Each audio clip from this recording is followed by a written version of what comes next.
Buenas tardes, soy Lucelia Camacho, estudiante de la carrera de Derecho de la Universidad Yacambú. En esta oportunidad y con ocasión a la cátedra de Teoría General de las Obligaciones, expondré de forma sucinta lo referente al tema del cumplimiento de las obligaciones o ejecución de las obligaciones, el cual no es más que el efecto básico y fundamental de las mismas, ¿no? Independientemente de la naturaleza de sus respectivas fuentes.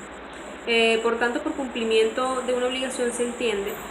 su ejecución, lo que constituye un deber jurídico para el deudor, a quien no le es potestativo cumplir o no cumplir, sino que siempre debe ejecutar la obligación contraída. Tiene su fundamento jurídico en el artículo 1264 del Código Civil, que enuncia el principio general en esa materia al señalar que las obligaciones deben cumplirse exactamente como han sido contraídas. El deudor es responsable de daños y perjuicios en caso de contravención. Por su parte, la doctrina ha distinguido varias formas de cumplimiento de las obligaciones desde diversos puntos de vista, a saber, desde el punto de vista de la ejecución de la prestación tal como se contrajo, la cual comprende el cumplimiento o ejecución en especie, que consiste en la ejecución de la obligación exactamente como se ha contraído. Se rige por los principios básicos como lo son el principio de identidad, referido a que el cumplimiento debe ser idéntico a la prestación pactada. Este principio está contemplado en el artículo 1290 del Código Civil, cuando refiere que no puede obligarse al acreedor a recibir una cosa distinta de la que se debe, y el principio de integridad, atinente a que el cumplimiento debe ser íntegro, es decir, debe comprender toda la prestación prometida. Está descrito dentro del artículo 1291 del Código Civil, cuando indica que el deudor no puede constreñir al acreedor a recibir en parte el pago de una deuda, aunque ésta fuera divisible, ¿no?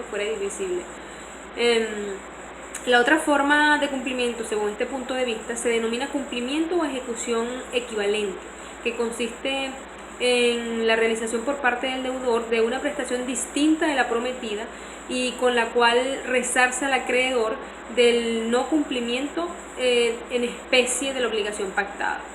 Tiene su fundamento legal en los artículos 1264 y 1271 del Código Civil, estableciendo el primero su principio general cuando señala que el deudor es responsable de daños y perjuicios en caso de contravención, como ya se ha dicho. En tal sentido, el artículo 1271 desarrolla los casos en los cuales procede esa indemnización. Al respecto, es preciso destacar que el cumplimiento en especie es la forma digamos que es la forma a que se debe acudir primero cuando se trata de ejecutar la obligación, ¿no? Teniendo preferencia o prioridad sobre el cumplimiento por equivalente.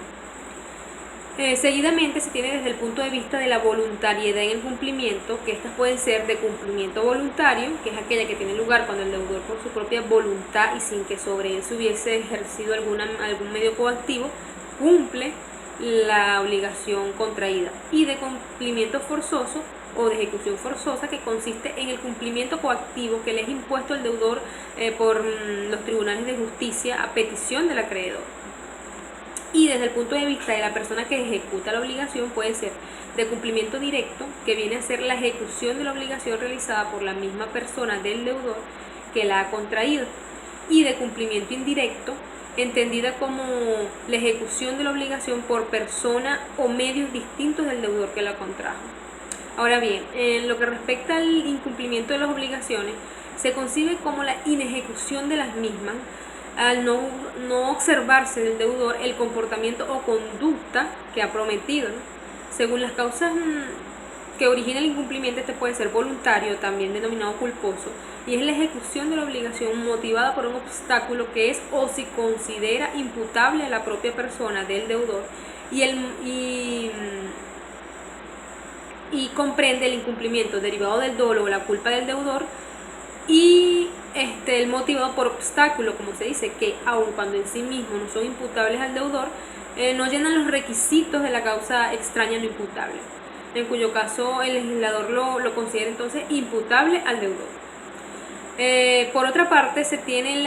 el incumplimiento involuntario, que es la inejecución de la obligación por hechos, obstáculos o causas sobrevenidas posteriores al nacimiento de la relación obligatoria, que son independientes de la voluntad del deudor y que por lo tanto no se le pueden imputar a este. El incumplimiento tiene su fundamento legal en el artículo 1271 del Código Civil, Respecto a este incumplimiento, al incumplimiento por cierto culposo, es menester destacar la figura de la mora, entendiéndose por este el incumplimiento doloso o culpable del deudor a su debido tiempo o la no aceptación de la prestación que constituye el objeto de la obligación por parte del acreedor. Existen dos clases de mora, ¿no?, según los sujetos de la obligación, como lo son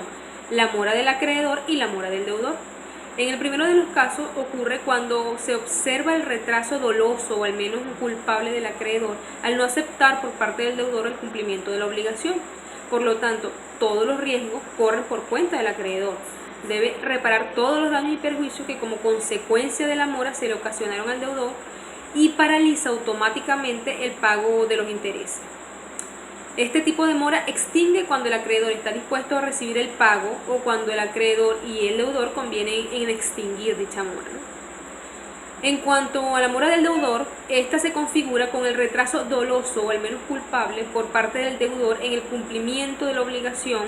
a su debido tiempo y lugar. En tal sentido, cuando la cosa debida es un cuerpo cierto, se encuentra a riesgo del deudor desde el momento en que